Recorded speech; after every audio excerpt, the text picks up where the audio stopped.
Hi, today I'm going to show you how to make Garam Masala. Garam Masala is a fragrant spice blend. It's actually used as a finishing spice. The word garam in Hindi means hot, but in this case it's really not a hot spice, it's a warm fragrant spice, and the warmth comes from the flavor of all the spices that we'll be using. Spices like cinnamon, cloves, cardamom. So watch along with me and learn how to make your own garam masala. So for garam masala, for my variety, which is adapted actually from my mother-in-law's kitchen, what we use are cloves. Cloves are actually the pods of the cassia tree. Cinnamon, I have cinnamon broken up.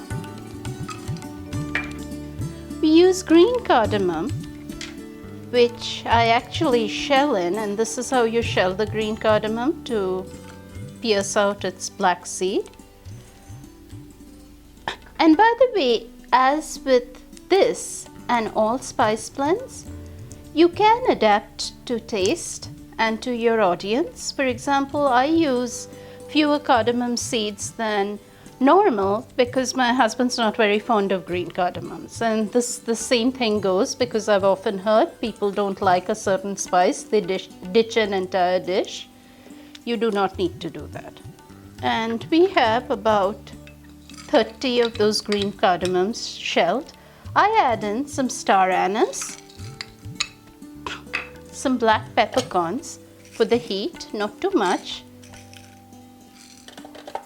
And I throw in cumin seeds. This again is optional, but I feel it balances out the sweetness of the other spices, and 3 or 4 bay leaves.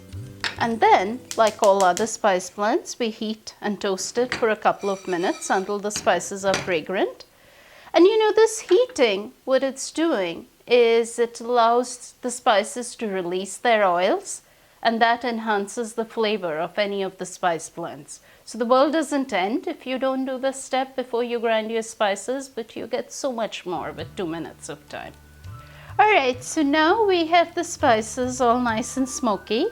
I put them in. This goes into my spice blender. And oh my god, these spices embody fall for me. Try using garam masala instead of pumpkin spice blend. You will absolutely love the results. They will be fragrant, flavorful, with just the right amount of heat.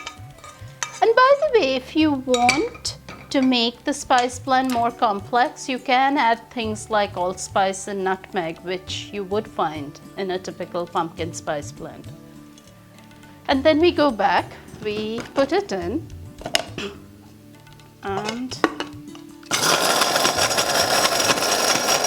and what you get is a smoky, fragrant spice, which, as I told you, I love to store in a nice, tightly sealable container.